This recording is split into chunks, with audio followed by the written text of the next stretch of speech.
Good evening to all our viewers. You're watching India Upfront and I'm Swati Joshi. A day after Team Sonia Gandhi decided to give Pran Pratishtha ceremony a miss, there are ripples both across the political and religious spectrums.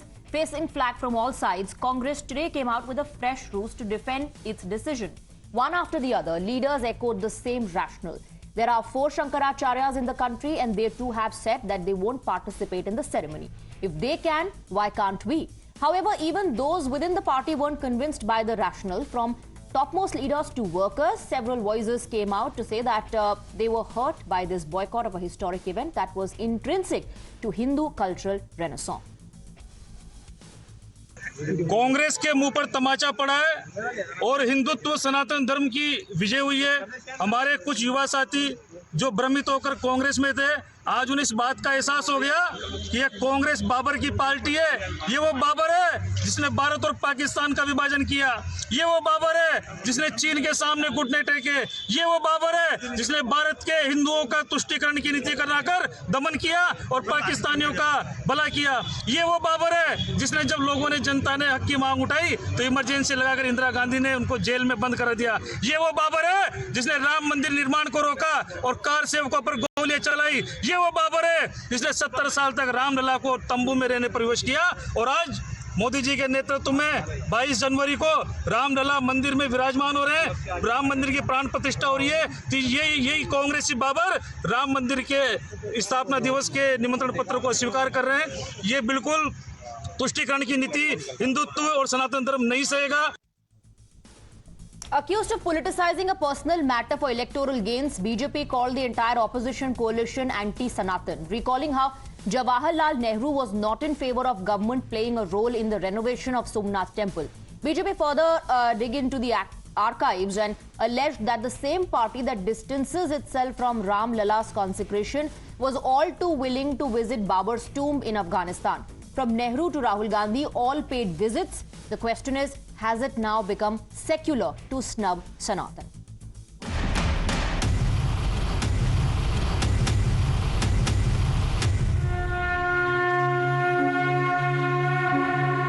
ये व्यक्तिगत विषय होता है और व्यक्तिगत विषय पर हम और आप टिप्पणी नहीं कर सकते किसी बहिष्कार करके ये दर्शा दिया है कि उनके लिए राजनीति और राजनीति में भी कट्टरपंथ की राजनीति, हम किसी समुदाय की बात नहीं कर रहे हैं, कट्टरपंथ की राजनीति अधिक महत्वपूर्ण है। बार बार सनातन धर्म की उपेक्षा की, अपमानित किया। कि हिंदुस्तान की जनता भी आने वाले समय में इनका बाइकॉट ही करने वाली है। ये लोग सीजनल हिंदू हैं। किसको देखने गए थे, किसका दर्शन करने गए थे, इसलिए उनको और शर्मिंदा होना पड़ेगा। भारत की पहचान को ही नकार रही है कांग्रेस, भारतीय संस्कृति को नकार रही है Congress. All right, let's open this up and go across to our guest tonight. We're joined by Sanju Verma, national spokesperson of the Bharatiya Janata Party. We have with us Mahant Raju Das, a spiritual guru. Adil Hassan, spokesperson of the AIMIM, also joins us tonight. We have Lokesh Jindal, a political analyst, and Dr. Naval Kishore, national spokesperson of the RJD. Lokesh Jindal, let me begin by asking you, there are those within the party who are today questioning this move. They are saying, this was about Astha. This was not about politics. The party should have refrained from taking such a decision. In fact, some of them are protesting. We witnessed one such protest in Kota in Rajasthan, and a Congress leader has quit the party along with his supporters because he says it's suffocating to be part of a party that does not have Astha in Ram. Well, these people are misled because if you're talking about faith and devotion to Lord Ram, the consecration ceremony, it has to be done as per the Vidhi Vidhan that have been mentioned in the Hindu texts.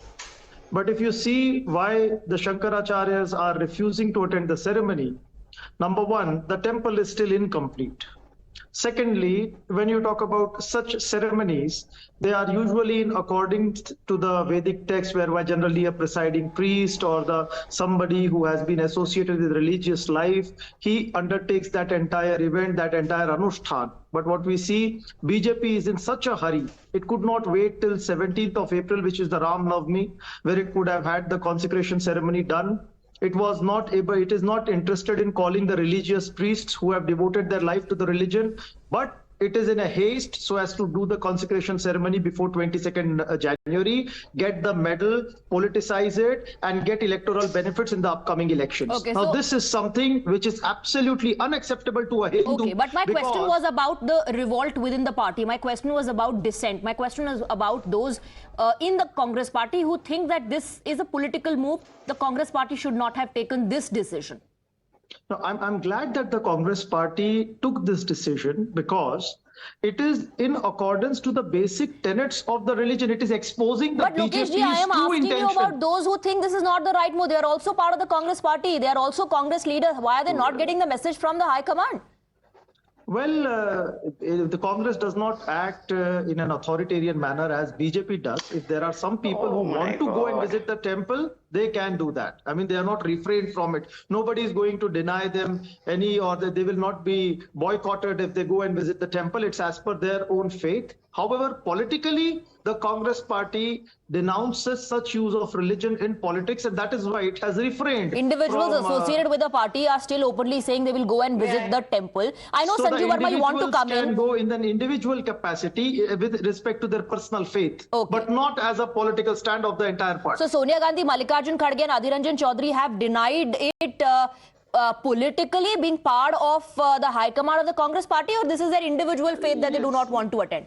We have the leader of opposition, the party president, the party head. So all the three, they have given a clear message that they would criticize or they would condemn such politicization of religion and such manipulation and disrespect offered to the religion. This is politicization, but when the Congress party organizes special pujas in Karnataka, that is not a party-sponsored event.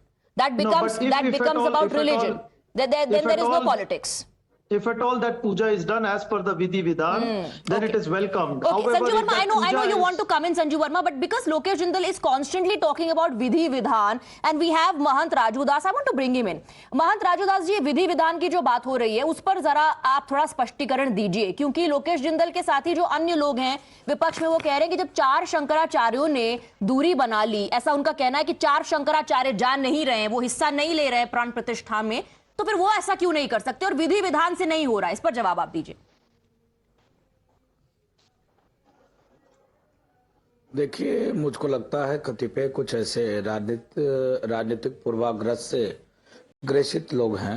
मैं पूज्य शंकराचार्य जी का सम्मान करता हूँ, शरणों दंडवत प्रणाम करता हूँ और सवाल पूछता हूँ। कांग्रेस सरकार में रामालय ट्रस्ट बना था मंदिर को निर्माण को लेकर, पूरे देश से घूम घूम कर चंदा कलेक्शन किया था, पूरे देश से कोने कोने से उन्होंने सोना इकट्ठा किया था। ना तो अभी तक उस चंदा का पता है, ना तो उस सोने का पता है।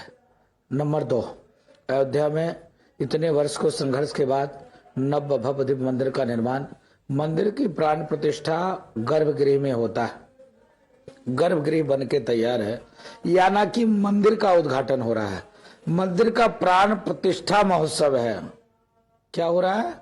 मंदिर का प्राण प्रतिष्ठा, ये ना कि पूरा मंदिर का जो है वो हो रहा है। प्राण प्रतिष्ठा में मूर्ति की प्राण प्रतिष्ठा होती है, गर्भगृह बन के तैयार है और प्राण प्रतिष्ठा होना। प्राण प्रतिष्ठा एक दिन में नहीं होता है। प्राण प्रतिष्ठा का प्रक्रिया कम से कम 24 घंटे, 48 घंटे, 7 दिन, 11 दिन। तो 7 दिन की परंपरा में जो तैयारी हम लोगों की है वो लगातार प्रयास वैदिक मंत्रोच्चारण के साथ, विधिक अनुष्ठान पूजा विधि के साथ, अग्निवास, जलवास, अन्नवास, धनवास ऐसे कराते हुए 7 दिनों तक हम लगातार प्रयास करेंगे।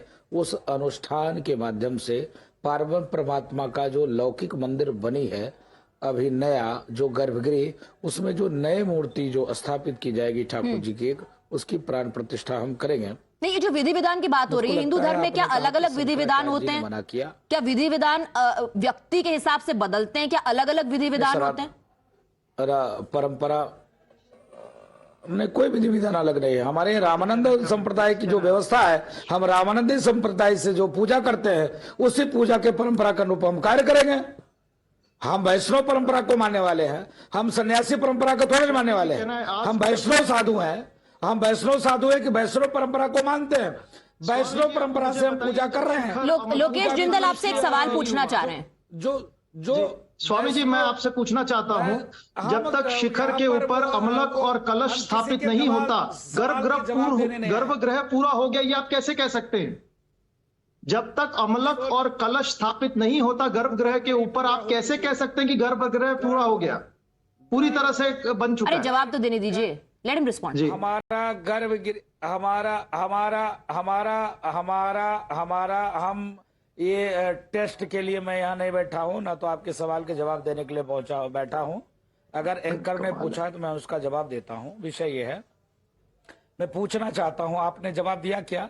पूरे देश से सोना कलेक्शन किया था, कहाँ रखा है? जवाब दो। आपसे पूरे देश से धन अर्जन किया था, जवाब दो। भगवान राम को इतने दिन तक टेंट में रखा था, जवाब दो। भगवान राम को मैं बताना चाहता हूँ, मैं भी वर्तमान की बात करता हूँ, तैयार है। गर्भगृह में प्राण प्रतिष्ठा होनी है, समझा जाता है। मैं बता रहा हूँ ना, मेरा आस्था है, विश्वास है। नहीं, आस्था विश्वास, लेकिन विधि के अनुसार करनी पड़ेगी। अगर परंपरा विधि विधान के अनुसार नहीं होगी तो आप कैसे कह सकते हैं कि प्राण प्रतिष्ठा की जो ये पूरी तैयारी है ये सही है? से कर रहा हूँ, विधि। तो कलश और अमलक को स्थापित क्यों नहीं किया गया? उसके पहले क्यों Pran Lokesh ji, let him respond. वो Lokesh ji, he is heard your question, let him respond. स्थापित किया है। वो तीन मंजिल है। मैं आपसे लड़ने के लिए यहाँ नहीं बैठा हूँ। लड़ना हो तो आप कहीं लड़ सकते हो, नमस्ते। अगर मेरी जवाब चाहते हो तो सुन लो। ऐसा मैं नहीं 3 मंजिल बनना है, 1 मंजिल नहीं बनना है। 67 एकड़ जमीन हमको मिला है, 3 मंजिल मंदिर है, और 3 मंजिल में हिंदू ही लड़के तो इतना दिनों तक भगवान को टेंट में रखा। हमारे साधु संत ही तो लड़े, जो आज इस स्थिति आ गई कि हिंदुस्तान में 9 राज्य में हिंदू अल्पसंख्यक हो गया। हमारे साधु संत ही तो लड़े। ये एससी है, ये ओबीसी है, हम ये चमार है, उसके घर पानी नहीं पिएंगे। हम जगत गुरु है, हम उसके यहाँ पानी नहीं पिएंगे। लाज शर्म नहीं है? चुल्लू भर पानी में डूब के मर जाना चाहिए। ऐसे शंकराचार्यों को, जिन्होंने एससी के घर पानी पीना पसंद नहीं किया। ठीक है, व्यक्तिगत नहीं, व्यक्तिगत नहीं होना चाहिए। मुझे नहीं लगता ऐसी माननीय है, इस तरह की भाषा का प्रयोग नहीं होना चाहिए। Doctor Naval Kishore, Mahant Raju Das is saying that the sanctum sanctorum is ready where the pran pratishtha will happen. 2 of the Shankaracharyas in fact have put out a statement saying, the reports that suggest that we are angry or we are upset are misleading. ऐसा कुछ नहीं है, भ्रामक है. That's what they've said in the statement.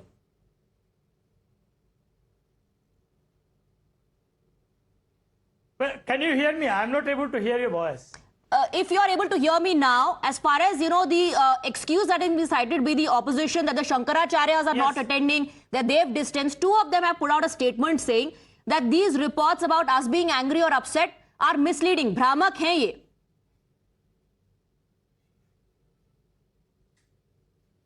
नहीं, भ्रामक तो ये है कि जो भाजपा को ये लगता है कि ये पूरे कार्यक्रम का फायदा उठाना चाहती है, राजनीतिक इस्तेमाल करना चाहती है, और वो तय करती है कि जो जाएगा वही राम भक्त है और जो नहीं जाएगा वो नहीं राम भक्त है। तो हम लोग का सिर्फ ये मानना है कि यह व्यक्तिगत आस्था का मसला है। भगवान और हमारे बीच में कोई दूसरा मिडिल मैन नहीं है। हम जाना चाहें, जब जाना चाहें जा सकते हैं। भगवान के मंदिर में जाना चाहे जब भी जा सकते हैं। ये भाजपा तय करेगी और सर्टिफिकेट देगी और उसका राजनीतिक इस्तेमाल करेगी। हम लोग इसके खिलाफ हैं। ये कॉन्स्टिट्यूशनल पोजीशन है और ये भारत के राष्ट्र होने का यह परिचय है कि अगर कोई व्यक्ति अपनी आस्था के हिसाब से कहीं जाना चाहता है तो उसे किसी निमंत्रण की जरूरत नहीं है, वो कभी भी जा सकता है और कहीं भी जा सकता है। नवल किशोर जी, ये जो आरोप भाजपा पर लग रहा है कि भाजपा लोकसभा चुनाव से पहले ऐसा कर रही है फायदा उठाने के लिए, तो वो जो तमाम नेता जिनमें कि कई ऑपोजिशन के भी हैं जो ठीक चुनाव से पहले मंदिर जाते हैं, उनकी आस्था क्या केवल चुनाव तक सीमित रहती है? वो पॉलिटिकल नहीं है क्या? नहीं, देखिए, मंदिर में भाजपा के लोग जाएं, राजद के लोग जाएं, जब जाएं जहां, इससे कोई मतलब नहीं है। वो उनका व्यक्तिगत आस्था है, जा सकते हैं। लेकिन एक पूरे प्राण, ये दो बात आ रहा है ना। पहली बात तो आप कह रहे हैं कि प्राण प्रतिष्ठा समारोह जो है वो ट्रस्ट कर रही है, फिर भाजपा वाले पूरा इसका फायदा उठाने के लिए और उसका व्यवस्था क्यों कर रहे हैं? तो ये कहीं ना कहीं लगता है ना कि जब व्यवस्था सत्ता खतरे में है तो वो चाहते हैं कि इसके माध्यम से। ठीक है संजू वर्मा, यूपी में सरकार बीजेपी की है, केंद्र में सरकार बीजेपी की है, इतने बड़े स्तर पर अगर कोई आयोजन होगा, the government should have stayed away, BJP should have stayed away. Respond. This is a BJP RSS event. I'm coming 13 minutes into the debate and I have not heckled anyone. I expect that courtesy from the other panelists. Point number 1. ये जो कहना कि ये BJP और RSS ने पूरा राम मंदिर के प्राण प्रतिष्ठा सेरेमनी को हाईजैक कर लिया है. I want to put a couple of points out in the public domain.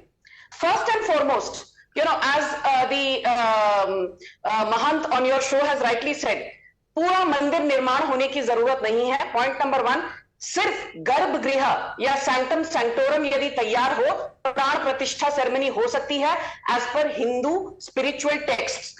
Point number 1, the Congress's retaliation saying अरे पूरा मंदिर निर्माण हुआ नहीं है और इनको जल्दी है, चुनाव को मद्देनजर रखते हुए प्राण प्रतिष्ठा सेरेमनी, कॉन्सेक्रेशन सेरेमनी हो रही है 22 जनवरी को. तो ये पूरा गलत है क्योंकि सैंक्टम सेंटोरम तैयार है और उसी की जरूरत है प्राण प्रतिष्ठा के लिए. मेरा दूसरा point, for the longest time Sonia Gandhi, Manmohan Singh were throwing lavish iftar parties. तब क्या हुआ? तब रिलीजन और state they did not get interlocked and intertwined. Under P.V. Narasimha Rao, the Places of Worship Act was passed in 1991. The religion and politics did not get interlocked and intertwined. When Fakhruddin Ali Ahmad, whose tomb is there within the precincts of the Jama Masjid, the first floor of the tomb actually fell apart, and a part of the renovation was done by the Congress government, and a part of the renovation, keeping in mind that he is the ex-president of India, was done by the BJP at the cost of the state exchequer. तब तो किसी ने कोई आवाज नहीं उठाई. Point number 4, जब असदुद्दीन ओवैसी कहते हैं कि अपनी ताकत को बरकरार रखो, अपनी मस्जिदों को आबाद रखो, कहीं ये हिंदू हमसे हमारी मस्जिद ना छीन ले, तब असदुद्दीन ओवैसी कोई किसी ने ये नहीं कहा कि भाई असदुद्दीन ओवैसी साहब, why are you trying to instigate by telling your Muslim brethren कि मस्जिदों को आबाद रखो?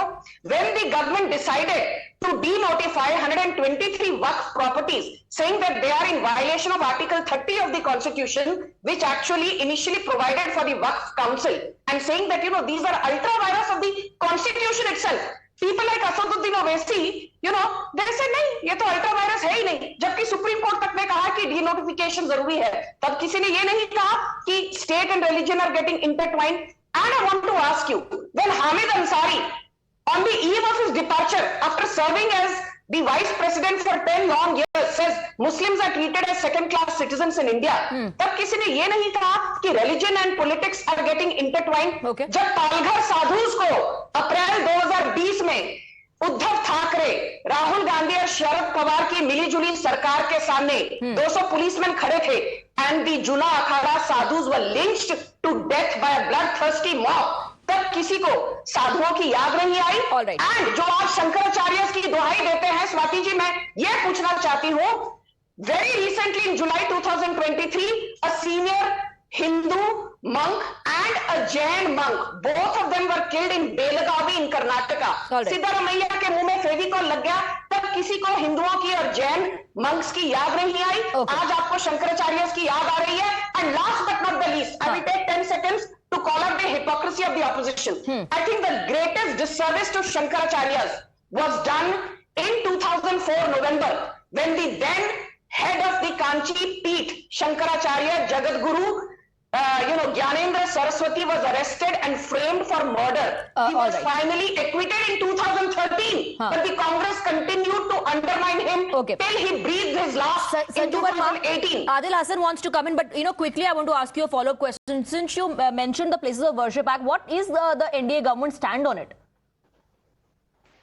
Swati, I have always said that at the right time we will do the needful. And I have always maintained that the BJP will not indulge in vigilantism. But if, the Gyanvapi and the Mathura Krishna Janmabhoomi are sub judice, it would be out of context to comment too much on that. But if within the ambit the Supreme Court, in fact, has asked the government to... I'm coming to that. Within the ambit of law, Swati, if the Hindus reclaim their temples, within the ambit of law, if Hindus reclaim their cultural legacy, within the ambit of law, if the Hindus reclaim their civilizational legacy, what is the big deal? That will be decided by the court, Sanju Verma. That will be decided by the court. But Adil Hasan wants to come in. Adil Hasan, yes, go ahead, please. Ma'am, Asaduddin Owaisi साहब का नाम बिना BJP को नींद नहीं आती है, क्योंकि बीजेपी को तो पता है कि असदुद्दीन ओवैसी साहब सच बोलते हैं। बीजेपी में है, बीजेपी बताए वक्फ एक्ट किसका है, वक्फ किसका है? वक्फ मेरी संपत्ति है, हम अपनी संपत्ति का जो करें। बीजेपी की संपत्ति नहीं ना। अगर बीजेपी को नहीं पता है तो पूरा अपना पैसा लगाए, जो अदानी अंबानी से चंदा लेते हैं वो पैसा इस्तेमाल करें ना। क्यों सरकारी खजाने का पैसा इस्तेमाल कर रहे हैं? अपना पैसा इस्तेमाल कीजिए। हम तो यही जानते हैं, इन्होंने ये अपना प्रोग्राम करा है, करें ये प्रोग्राम, हमें क्यों ला रहे हैं बार बार बीच में? नहीं, वो सवाल ये पूछ रही थी कि जब असदुद्दीन ओवैसी साहब ऐसा बयान देते हैं तब कोई क्यों नहीं कहता कि धर्म को और राजनीति को असदुद्दीन ओवैसी साहब जो है वो मिक्स कर रहे हैं। ये बात केवल बीजेपी के लिए क्यों कही जाती है? ये सवाल पूछ रही थी। असदुद्दीन ओवैसी साहब ने कभी ये नहीं कहा। उन्होंने मुस्लिम नौजवानों को नमाज पढ़ने कहा, ये संवैधानिक अधिकार है। बीजेपी से हमें नहीं सीखना है कि क्या करना। मोदी जी सुबह शाम धार्मिक काम करते हैं, बेरोजगारी पर कुछ नहीं करते हैं, महंगाई पर कुछ नहीं करते हैं, सुबह शाम प्रवचन देते हैं। 10 साल में एक प्रेस कॉन्फ्रेंस नहीं कर पाए और सिर्फ प्रवचन देते हैं। मोदी जी से यही भारत के मुसलमानों से नहीं। आदिल हसन जी, अगर ये जस्टिफाइड है कि असदुद्दीन ओवैसी कहें मुस्लिम युवाओं से कि आप नमाज पढ़िए और अपनी ताकत को बरकरार रखिए, और अगर भारतीय जनता पार्टी कहती है कि राम लला के दर्शन करने आइए, तो इसमें भारतीय जनता पार्टी गलत क्या कह रही है? अगर असदुद्दीन ओवैसी साहब को यह अधिकार है कि वो मुस्लिम युवाओं से ये कह रहे हैं कि आप नमाज पढ़िए, धर्म की बात कर रहे हैं, तो बीजेपी धर्म की बात हिंदुओं से क्यों नहीं कर सकती? संजू वर्मा का सवाल है। बीजेपी तो हिंदू मुसलमान अडवाणी जी 1992 में किए थे। देश में हिंदू मुसलमान का डिवीजन वही अडवाणी जी की देन है, और जिन्ना के मदार में वही अडवाणी जी जाके फातिहा पढ़ने गए थे, और बहादुर शाह जफर के मदार पे चादर चढ़ाने मोदी जी गए थे, नवाज शरीफ के घर बिरयानी खाने मोदी जी गए थे, कंधार में अजहर मसूद को भाजपा सरकार छोड़ी है। और संजू वर्मा को बोलिए कि मुंह बंद करे, दूसरे के बीच में बहुत बोलती है। नहीं, ऐसा इस तरह की भाषा का प्रयोग मत करिए प्लीज। इस तरह की भाषा का प्रयोग मत करिए। आप कुछ कहेंगे, वो जवाब देंगी, फिर ये पर्सनल बहस बन जाएगी। जो टॉपिक है उस पर आप बात कीजिए, जो टॉपिक है उस पर आप बात कीजिए। आदिल हसन जी, जो टॉपिक है आप उस पर बात कीजिए। एक तरफ तो आप कहते हैं कि भाजपा जो है केवल एक समुदाय को रिझाने की कोशिश कर रही है। जो प्रधानमंत्री चादर चढ़ाते हैं, जो प्रधानमंत्री को जो मुस्लिम देश है वहां से हाईएस्ट सिविलियन अवार्ड मिलता है, तब आप लोग कुछ नहीं कहते। सारे मुस्लिम देश भी बीजेपी के साथ एजेंडे में शामिल हैं। वो तब प्रधानमंत्री जो है केवल एक समुदाय को नहीं रिझा रहे हैं, उनको सेक्युलर बोलने से भी आपको दिक्कत? मैम सुनिए, भाजपा को मुस्लिम देशों से आरएसएस बजरंग दल को सीखना चाहिए कि वहां बड़ी आबादी नॉन मुस्लिम रहती है, लेकिन किसी को जेएसआर का नारा जबरदस्ती नहीं लगवाया जाता है। पाकिस्तान में क्या हो रहा है आपको पता नहीं है क्या? नहीं, आई डोंट नो पाकिस्तान। अभी आप अरे आप केवल एक देश का उदाहरण नहीं दे सकते। आप केवल एक देश का उदाहरण नहीं दे सकते। पाकिस्तान में भी एक बहुत बड़ा वर्ग था, नॉन मुस्लिम्स का एक बहुत बड़ा वर्ग था जो अब छोटा हो गया है। Let me speak. Nawaz Sharif क्या बिरयानी खाने गए उसी? अरे आदिल हसन जी, जो मुद्दा है उस पर आप बात कीजिए। आप मुद्दे पर बात कीजिए, मुद्दे पर आप बात कीजिए, मुद्दे पर आप बात कीजिए, मुद्दे पर बात कीजिए, मुद्दे पर बात कीजिए। अरे मुद्दे पर बात कीजिए, मुद्दे पर आप बात कीजिए, मुद्दे पर आप बात कीजिए। मैं मुद्दे पे बात कर रहा हूँ। हाँ, कहाँ से ये मुद्दा हो गया? छोड़ी थी भाजपा, तो उस दिन भाजपा को आतंकवाद पे चिंता नहीं थी। पॉलिटिकल माइलेज के लिए भाजपा कहीं भी जा सकती है। ठीक है। I want to bring in Lokesh Jindal very quickly. Lokesh Jindal, Himanta Biswa Sarma has put out a tweet today. He's asked that 3 generations of the Gandhi family, and he's in fact put out a picture of Rahul Gandhi at the tomb of Babur. He says they have time to go there, but not to participate in the consecration ceremony. And he's then questioning the secular credentials. How do you respond to that? Both are completely different events. A person visiting a temple, a mosque, a tomb, it is his personal act of faith. However, when there is a ceremony of this stature involved, for example, we have Kumbh Abhishekam texts, we have Anavardhan text, we have Shilpi Shastra, Vastu Shastra. It is laying down basic rules and principles when Pran Pratishtha is to be carried out. When it is not done in accordance to the Vidhi Vidhan, the Shankaracharyas are opposing it.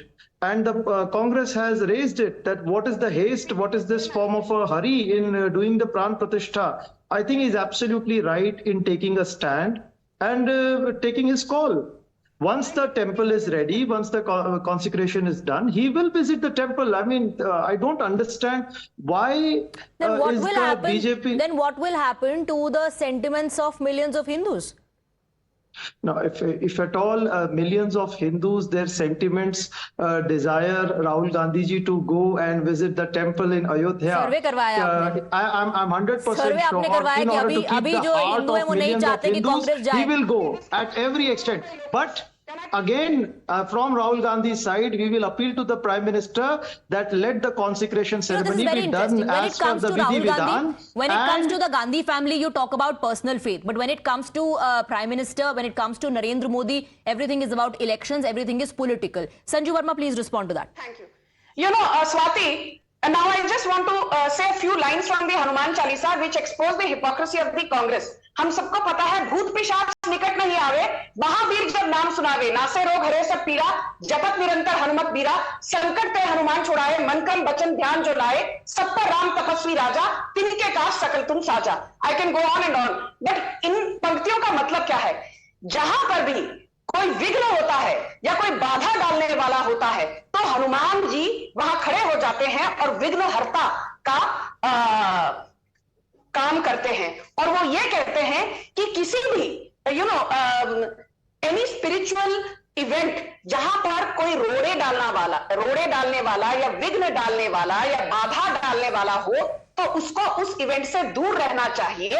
And I think by deciding to stay away from the Pran Pratishtha ceremony, Sonia Gandhi, Adhir Ranjan Chowdhury और मल्लिकार्जुन खड़गे ने हनुमान जी की ये बात तो स्वीकार ली. लेकिन invite तो उनको भेजा गया था ना. लेकिन इनवाइट तो उनको भेजा गया था ना संजू जी. अगर ये मन में दुविधा थी कि ये इतना रोड ब्लॉक्स और हर्डल्स क्रिएट करेंगे तो उनको इनवाइट नहीं भेजा जाना चाहिए था. इनवाइट तो उनको गया. 10 seconds. I also want to say one more thing.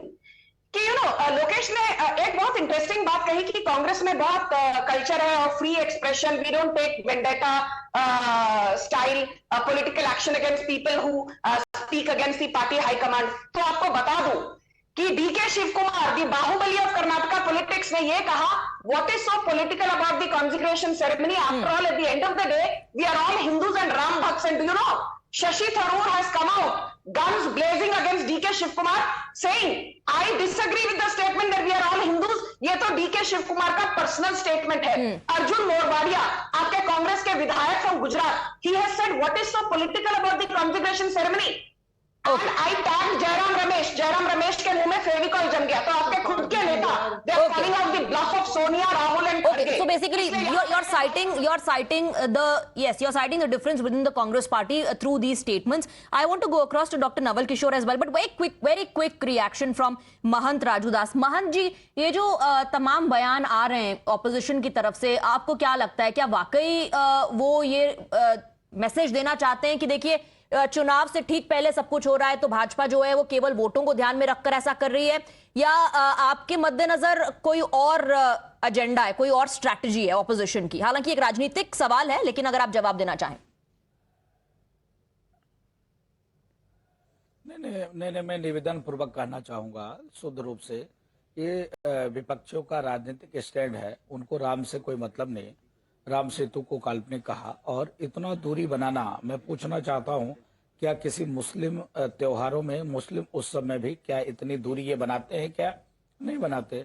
सिर्फ सनातन से इतना बैर क्यों? सनातन संस्कृति से इतनी तकलीफ क्यों? सनातन मंदिर से इतनी दिक्कत क्यों? मंदिर के विरोध में कांग्रेस पार्टी ने पूरे देश में कम से कम सभी राज्यों में 60 ऐसे कानून बना के रखा है.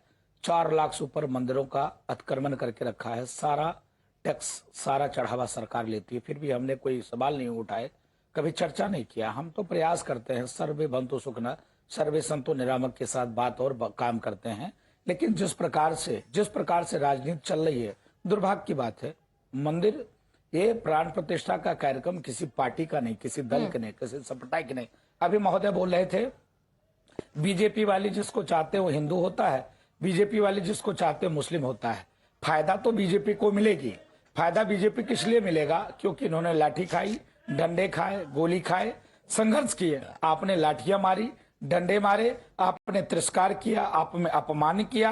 इसके नाते आपको नुकसान झेलना पड़ेगा। ये हमारे कहने से भी आपको लाभ नहीं मिलेगा और हमारे ये भी कहने से आपका नुकसान नहीं होगा। कहने का मतलब ये है हिंदू जानता है कौन किस लिए किया, उसके साथ है। चलिए 1 मिनट के लिए मैं थोड़ा सबक तोड़ लूंगा आपका। चलिए, बीजेपी ने अयोध्या राम जन्मभूमि मुद्दे को हाईजैक कर लिया, बीजेपी ने अपना इवेंट बना लिया। तो मैं डंके की चोट पे कहता हूं, यहां के बाद भगवान कृष्ण की जन्मभूमि मथुरा का निर्माण करने जा रहा हूं। सबसे पहले सारे विपक्षी हैं, आ जाइए भगवान कृष्ण के जन्मभूमि। जो लोग अपने भगवान कृष्ण के वंशज कहते हो, आप चले आइए। और संवैधानिक लड़ाई से हम ले रहे हैं, लेकिन आपको मुसलमानों से इतना प्यार है, प्रेम है, स्नेह है, तो आप अपने मुस्लिम भाइयों से वार्ता करिए, चर्चा करिए। एक थोड़ा सा समय लगेगा, चर्चा करिए और इस विषय को समाप्त कर दीजिए। और आप लोग आगे आके निर्माण कराइए।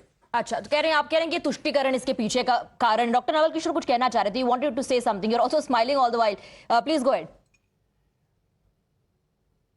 नहीं, देखिए, संत जी को सुनने से मैंने धर्म से ज्यादा राजनीति पर ज्ञान मिल रहा है और वो चाहते हैं कि एक दल को फायदा हो, ये उनके मन क्रम वचन में दिख रहा है। मैं सिर्फ यही कहना चाहता हूं और यही एक सवाल है जो पूरे देश की जनता पूछना चाहती है कि आखिर अगर संतों का या ट्रस्ट का या महंतों का ये काम है तो फिर भाजपा क्यों उस पर झंडा लेके चल रही है?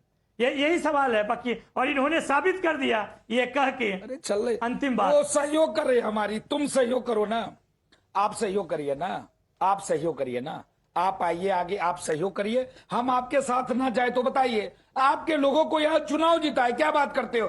अयोध्या जैसे नगरी में कांग्रेस की सरकार, अयोध्या जैसे नगरी में नहीं, गलत संविधान, फिर गलत बात करते हो, गलत बात, फिर गलत बात कर रहे हो। मैं ये कह रहा हूँ, सुनिए तो, बात तो सुनिए, फिर गजब बात करते हो आप। बात तो सुनिए, नहीं गलत नहीं, आप बात तो सुनो, फिर आप अदर भी हो, कुकर भी हो, दुराचारी हो, पापी हो, तेरा नाश होगा, सर्वनाश होगा, बिट जाओगे, सर्वनाश हो जाएगा, खत्म हो जाओगे। ओके, महंत राजूदास जी, अगर कोई हमारी बात से सहमत नहीं तो इसका मतलब ये नहीं है कि उसका बुरा होगा। ये तो नहीं, कोई हमारी बात से सहमत हो या ना हो, मन में इस तरह की भावना नहीं होनी चाहिए कि किसी का बुरा हो जाए। Doctor Naval Kishore, the allegation of politicization is on the Bharatiya Janata Party. Questions also need to be asked to leaders like Akhilesh Yadav, जिन्होंने पहले कहा था और उनकी पत्नी ने कहा था अगर इन्विटेशन मिलेगा तो हम जाएंगे, लेकिन इंडिया अलायंस का हिस्सा बनने के बाद उनके भी बोल बदल गए। अब वो कह रहे हैं कि परिचित लोगों में व्यवहार होता है। कौन आलोक कुमार? मैं नहीं जानता आलोक कुमार को। देखिए, जब जैसे ही धर्म में राजनीति घुसेगी तो उसमें विचार और प्रतिवाद विचार तो होंगे ही ना। अगर भाजपा उससे अलग रहती और भाजपा वो भी 2 महीना चुनाव का है और सारे अपने असफलताओं को छुपाना चाहती है तो जाहिर है कि उसका काउंटर होगा। This is going to happen if you take help of religion to cover up all what you have done in the past 9 years. Then you are going to have a challenge. Manipur लोग भूल जाएंगे क्या? पहलवान बेटियों को लोग भूल जाएंगे क्या? नौकरी बेरोजगारी भूल जाएंगे क्या? So Dr. Kishore, that logic applies to those in the opposition as well. So that logic applies to those in the opposition as well. When they visit places of worship belonging to, irrespective of which community that place belongs to, are they also not mixing religion and politics right ahead of elections? And can you say today कि ऐसा opposition में कोई नेता नहीं है जो नहीं करता चुनाव से पहले? नहीं, इन्होंने बहुत कुछ कहा है बीजेपी के खिलाफ। अभी मुझे बोलने दीजिए। आप बताइए ना 10 साल में, आप बताइए ना 10 साल में कहा किसने क्या किया है बताइए। This cannot be a monologue by the RJD. I need to let him finish. I'll come to you for a counter. I'll come to you for a counter. आप बताइए, जो लोग सिर्फ सवाल पूछते हैं वहां पे तो ये एजेंसी भेज देते हैं। 10 साल से केवल केस, केवल सीबीआई, केवल इनकम टैक्स। ओके, मुद्दा ठीक है। आप अभी सेंट्रल एजेंसी पर चले गए। अब आप सेंट्रल एजेंसी पर चले गए। अब आप मंदिर से आप करप्शन और केसेस पर जा रहे हैं। Sanju Verma respond. Okay, now I heard him. आप बता रही हैं, सुनिए। अभी please, I don't want to be heckled. I want to tell the RJD spokesperson that the Bihar budget which was placed a couple of months back for the current financial year, you will be surprised to know, Swati, that they made an allocation of 17,000 crores towards education, out of which roughly 7,000 crores, 42% of the education budget of Bihar is devoted to the enrichment of madrasas and for paying salaries to imams, muezzins and maulvis, whereas the Muslim population of Bihar is less than 12%. Is that not mixing religion with politics? Point number 2, आपके Professor Chandrasekhar, who's unfortunately the Minister of Higher Education in Bihar, said मर्यादा पुरुषोत्तम राम एक ढकोसला है, कृष्ण भगवान एक ढकोसला है, रामचरितमानस एक ढकोसला है, राम सेतु एक ढकोसला है, और हिंदू धर्म प्रमोट्स कम्युनल डिसहार्मनी। ये आपके higher education minister professor Chandrashekhar का वक्तव्य है। आपके सुधाकर सिंह जो पहले एग्रीकल्चर मिनिस्टर थे, करप्शन के चलते उनको निकाल दिया गया नीतीश कैबिनेट से, आपके सुधाकर सिंह ने क्या कहा, और वो आरजेडी के कर्ता धर्ता जगदानंद सिंह के बेटे हैं। He says that Ramcharitmanas, Ramayana, Mahabharata are texts which actually propagate communal hatred। तब आपके मुंह में फेविकॉल लग गया। Okay, very quick rebuttal। बहुत कम वक्त बचा है, very quick rebuttal। किस हैसियत से आप बीजेपी को सर्टिफिकेट बांट रहे हैं? देखिए बिहार सरकार 5 लाख लोगों को नौकरी दी है, युवाओं को, जिसमें यूपी के हैं, पूरे देश के हैं। ये आपके लिए चिंता का विषय है, ये आपके लिए चिंता का विषय है। आपने 10 साल में 20 करोड़ नौकरी देने का वादा किया था। All right, the war of words is only intensifying as the consecration day nears, and it's not just an exchange between the BJP and the Congress, or the BJP and the opposition, but many part of the Congress party are now reminding the High Command of how this is about Astha and not a political decision, and the party should have refrained. Many, in fact, also highlighting how the Congress party should have taken a neutral stand on the issue and was an opportunity for them to be part of the ceremony. With that, we're slipping into a very short break before we move on to our next segment. Sanju Verma and gentlemen, thank you very much.